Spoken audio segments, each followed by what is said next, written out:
Ito, balitang pampalakasan muna tayo. Pilipinas at Japan maglalaban para sa WBC International Flyweight Championship. Bukas po yan sa lungsod ng Pasay. At para sa kabuang detalye nito, babalitaan tayo ni Audrey Goriseta.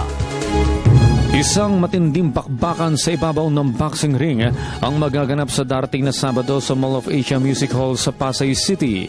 Makakaharap ng ating kababayang kampiyon na si Renan Tronco, ang mandirigma mula sa bansang Japan na si Hayato Yamaguchi para sa World Boxing Council International Flyweight Championship.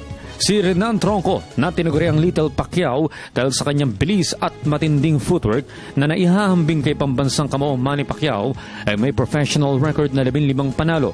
9 na panalo ay mula sa knockout at meron lamang 4 na talo.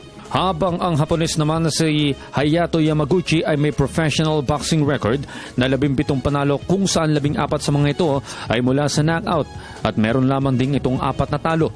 Determinado ang tubong Puerto Princesa City na si Tronco na mapanatili ang kanyang WBC International Flyweight Belt upang makakuha ng mas malaking tsansang lumaban sa world stage para sa isang World Boxing Championship.